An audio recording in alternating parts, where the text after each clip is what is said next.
प्यारे बच्चों, आप सभी लॉकडाउन के कारण अपने अपने घरों में हैं। ऐसे समय में हम लेकर आए हैं आपके लिए डिजी साथ कार्यक्रम।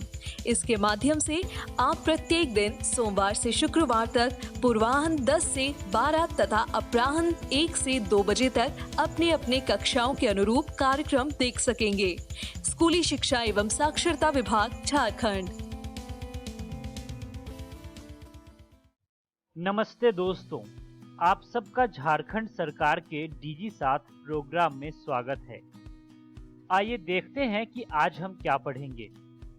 हम एपिसोड की शुरुआत कक्षा 9 के गणित के अध्याय हीरोन का सूत्र को पढ़ेंगे, साथ साथ इन पर आधारित प्रश्नों को भी करेंगे।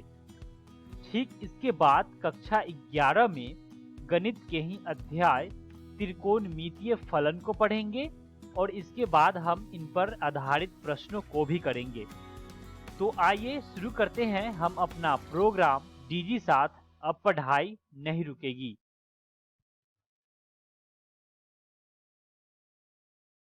नमस्कार दोस्तों, आज हम कक्षा 9वीं की गणित का अध्याय 12 पढ़ने वाले हैं, जिसका नाम है हीरोन का सूत्र। इस अध्याय को हमने 4 भाग में बांटा है। आज हम हीरोन का सूत्र का भाग 1 पढ़ने वाले हैं। आज के इस वीडियो में हम पढ़ेंगे परिचय, अर्थात इस अध्याय को शुरू करने से पहले आपको जिन चीजों की जानकारी होनी चाहिए वो एक बार दोहराएंगे हम। तो चलिए आगे बढ़ते हैं और शुरू करते हैं हम हमारा आज का भाग। इस अध्याय में सबसे मुख्य 2 चीजें हैं, परिमाप और क्षेत्रफल। आइए जानते हैं कि क्या होते हैं ये। स्क्रीन पर आपको जो 2 आकृति दिख रही है, इनमें से एक है वर्ग और दूसरा है आयत। इन आकृतियों को चारों ओर से घेरने वाली रेखा की लंबाई को हम कहते हैं परिमाप। अर्थात परिमाप क्या होता है? किसी आकृति, क्षेत्र आदि को चारों ओर से घेरने वाली रेखा की लंबाई परिमाप होती है। चलिए अब हम बढ़ते हैं क्षेत्रफल की तरफ। इन आकृतियों में आपको जो रंगीन भाग दिख रहा है वो है हमारी आकृति का क्षेत्रफल। अर्थात क्षेत्रफल क्या होता है? किसी ज्यामितीय आकृति द्वारा समतल पर घेरे जाने वाला स्थान के माप को आकृति का क्षेत्रफल कहते हैं। चलिए अब हम आयत और वर्ग के परिमाप और क्षेत्रफल के सूत्र को दोहराते हैं। आयत का क्षेत्रफल होता है लंबाई गुने चौड़ाई। आयत का परिमाप होता है 2 गुने लंबाई योग चौड़ाई। वर्ग का क्षेत्रफल होता है भुजा गुने भुजा और वर्ग का परिमाप होता है 4 गुणे भुजा। चलिए अब हम बढ़ते हैं त्रिभुज की तरफ।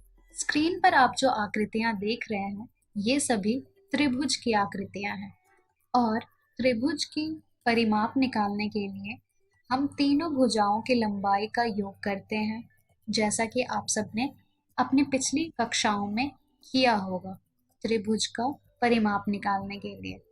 और त्रिभुज का क्षेत्रफल हमें मिलता है 1/2 गुणे आधार गुणे ऊंचाई को हल करके ज्ञात कर सकते हैं।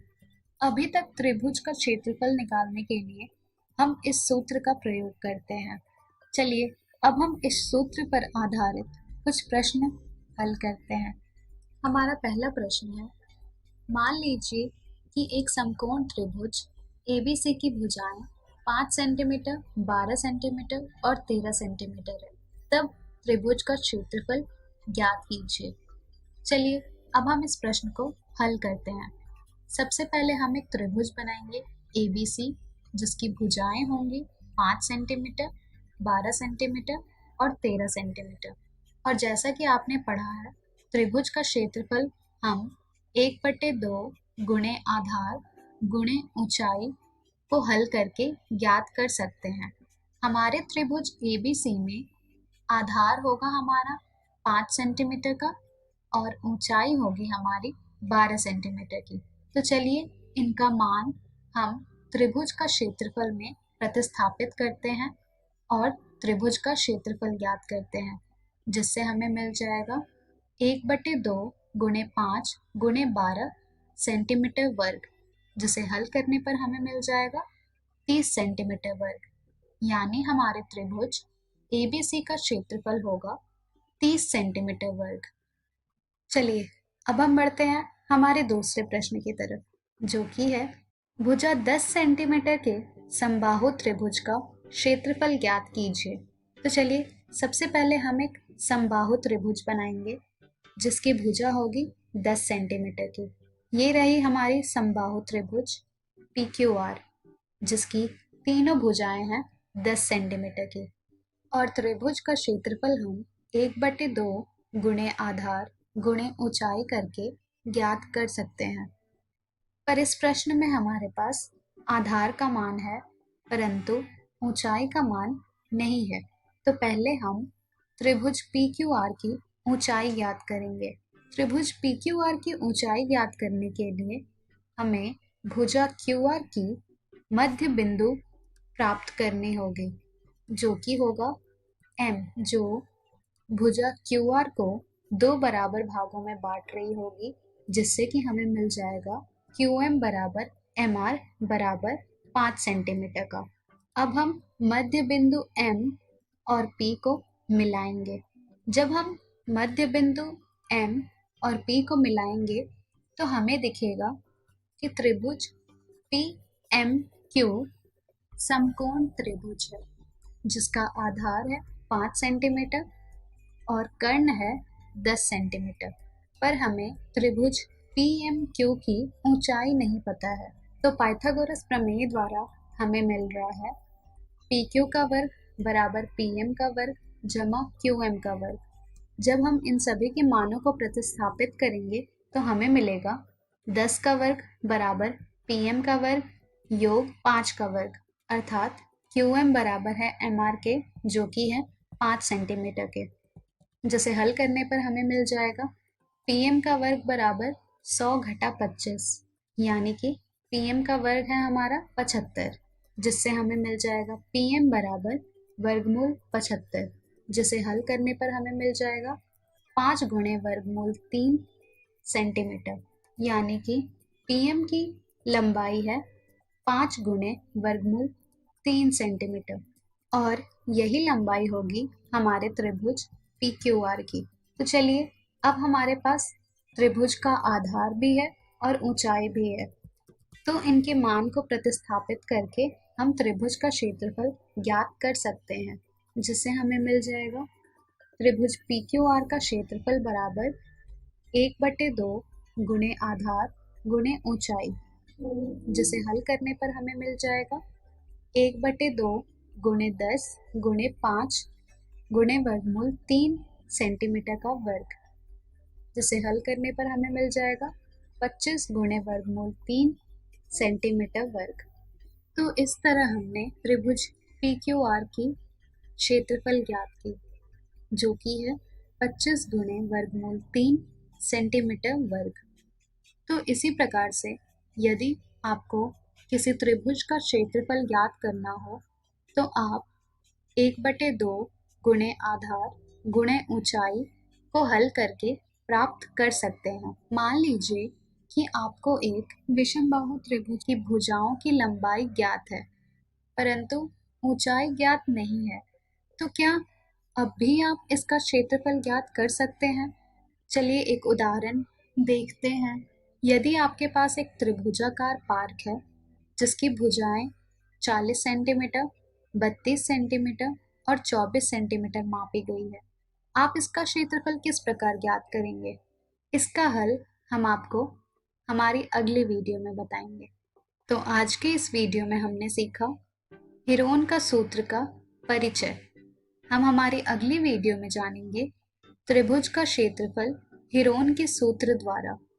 धन्यवाद।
नमस्कार दोस्तों, आज हम कक्षा 11वीं के गणित का अध्याय पढ़ेंगे जिसका नाम है त्रिकोणमितीय फलन भाग 3। तो चलिए देखते हैं आज की वीडियो में हम क्या सीखने वाले हैं। हम पढ़ेंगे त्रिकोणमितीय फलन और साथ ही में हम पढ़ेंगे त्रिकोणमितीय सर्वसमीकाओं की सूची।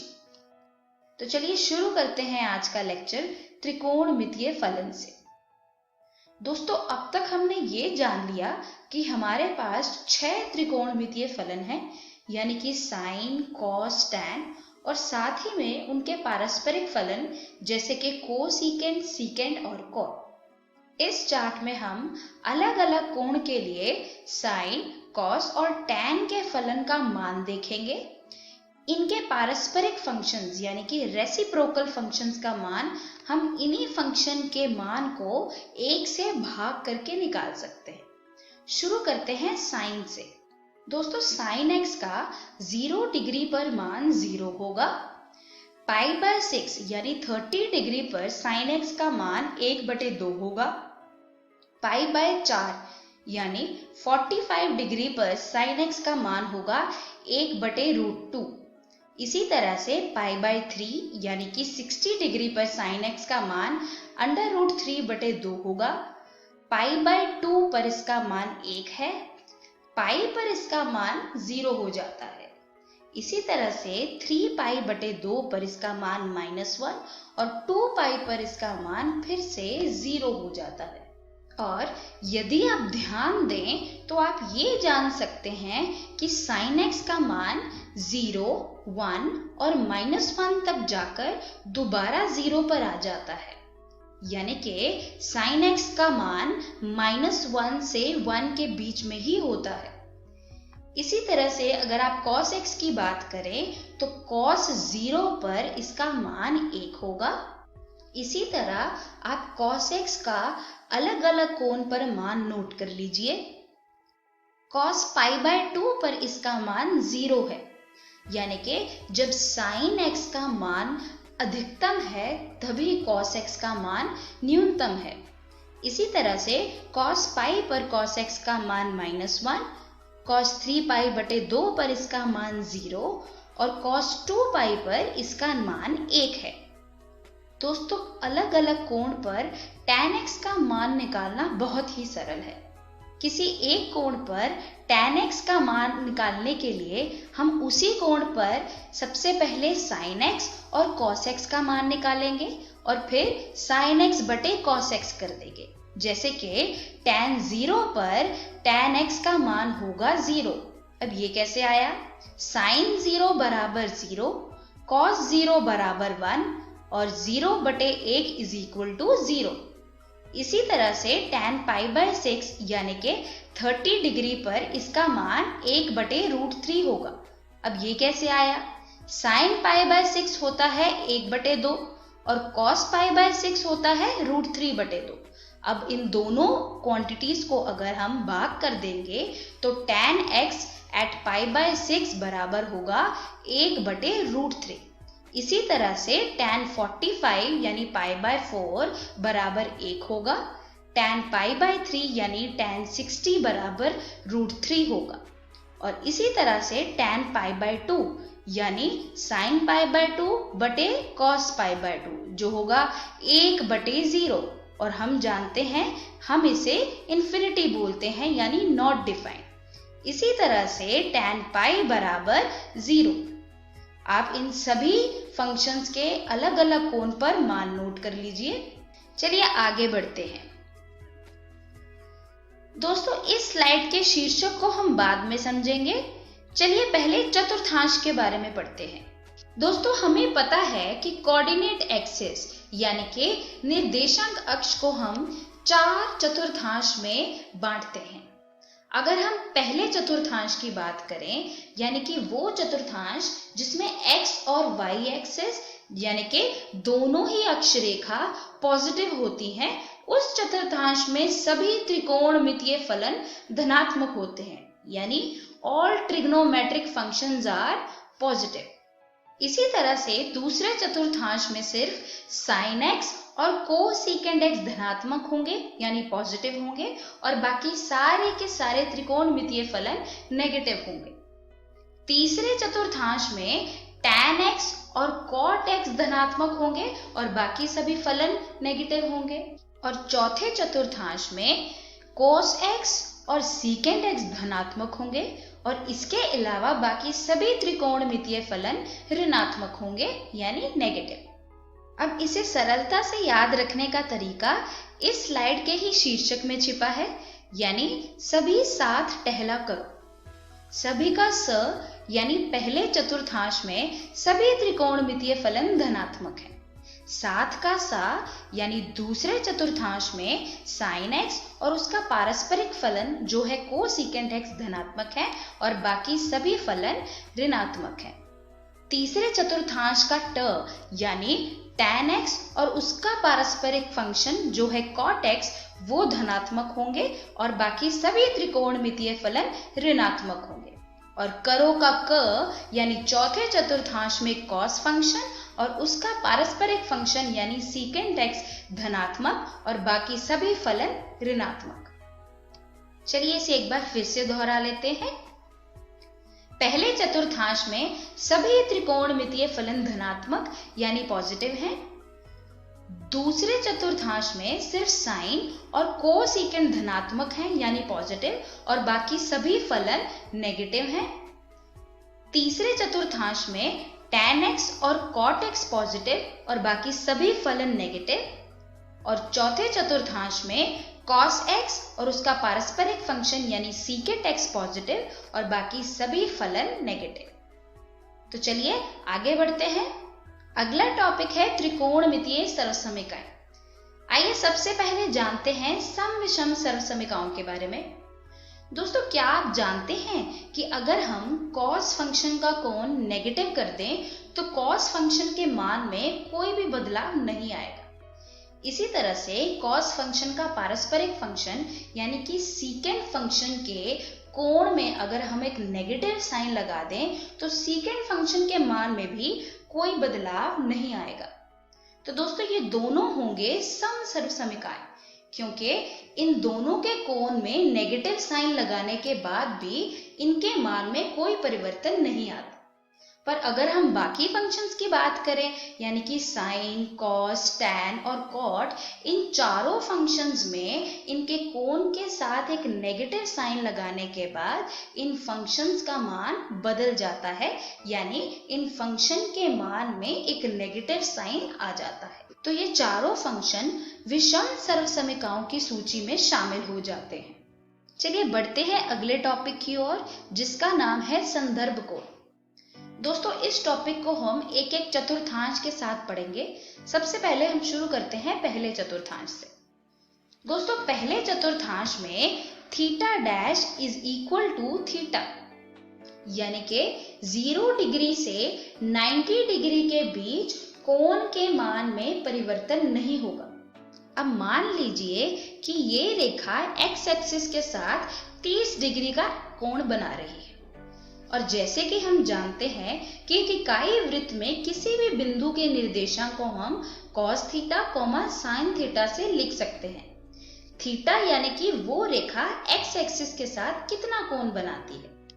तो इस हिसाब से इस रेखा के अंत में जो बिंदु है, यानी वृत्त पे बिंदु के निर्देशांक होंगे cos π/6, sin π/6, यानी cos 30, sin 30 जो होंगे √3/2, 1/2। इसी तरह से अगर यही रेखा 45 डिग्री का एंगल बनाए एक्स एक्सिस के साथ, तो उस पॉइंट के निर्देशांक होंगे cos π/4, sin π/4 जो होंगे 1/√2, 1/√2। इसी तरह से 60 डिग्री का एंगल बनाने पर इस पॉइंट के निर्देशांक होंगे 1/2, √3/2। तो चलिए इसी तरह से अब हम दूसरे चतुर्थांश के बारे में बात करते हैं। दूसरे चतुर्थांश में theta dash is equal to 180 degree minus theta, यानी कि theta dash is equal to pi minus theta.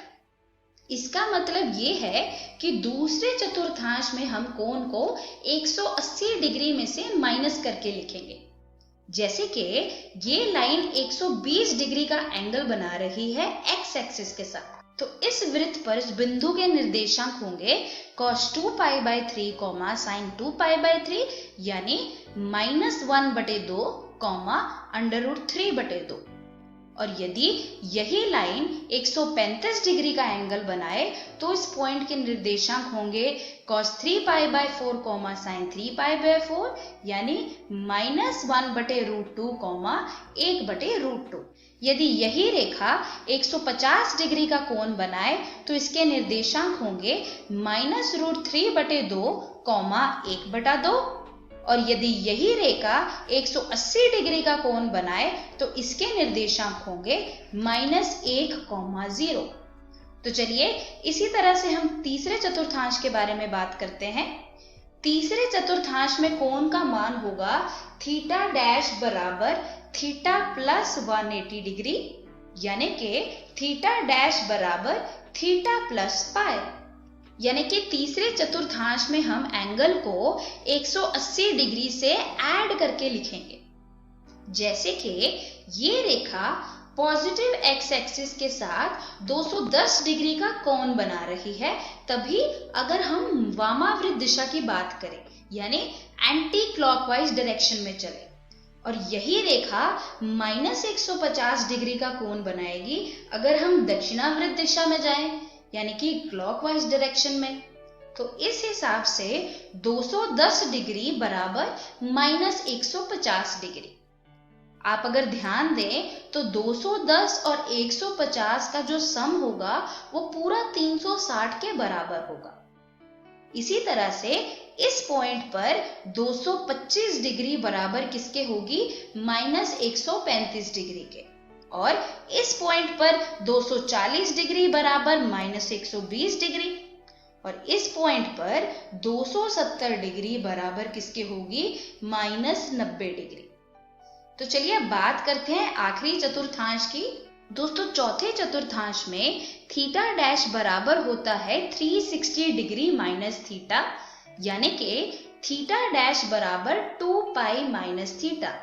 यानी कि आखिरी चतुर्थांश में हम कोण को 360 डिग्री में से माइनस करके लिखते हैं, और इस चतुर्थांश में एंगल का मान 270 डिग्री से 360 डिग्री तक होता है। तो चलिए देखते हैं आज की वीडियो में हमने क्या सीखा। हमने पढ़े त्रिकोणमितीय सर्वसमीकाएं और त्रिकोणमितीय फलन के बारे में। हमारी अगली वीडियो में हम त्रिकोणमितीय फलन के बारे में ही अपनी पढ़ाई जारी रखेंगे। तब तक के लिए सीखते रहिए।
नमस्ते दोस्तों, डीजी 7 के आज के एपिसोड में आशा करता हूं कि आपको बहुत कुछ सीखने को मिला होगा। आइए देखते हैं कि आज हमने क्या क्या पढ़ा। सबसे पहले कक्षा 9 में हम गणित के अध्याय हीरोन का सूत्र को पढ़ा, साथ साथ इन पर आधारित प्रश्नों को भी किया। ठीक इसके बाद कक्षा 11 में गणित के अध्याय त्रिकोणमितीय फलन को पढ़ा और इस पर आधारित प्रश्नों को भी किया। आइए देखते हैं कि हम कल क्या पढ़ेंगे। दोस्तों कल हम कक्षा 9 में विज्ञान के अध्याय उत्तक को पढ़ेंगे और इन पर आधारित प्रश्नों को भी करेंगे। ठीक इसके बाद कक्षा 11 में भौतिकी के अध्याय समतल में गति को पढ़ेंगे, साथ साथ इन पर आधारित प्रश्नों को भी करेंगे। एक जरूरी सूचना, इस एपिसोड को जो अभी आपने देखा इसका पुनः प्रसारण YouTube पे किया जाएगा इकोवेशन के चैनल पर ठीक 3 बजे। तो यदि आप अपने दोस्तों के साथ भी ये एपिसोड शेयर करना चाहते हैं या पुनः देखना चाहते हैं तो YouTube पर DigiSath इकोवेशन सर्च करें और आप इस वीडियो तक पहुंच जाएंगे। धन्यवाद दोस्तों।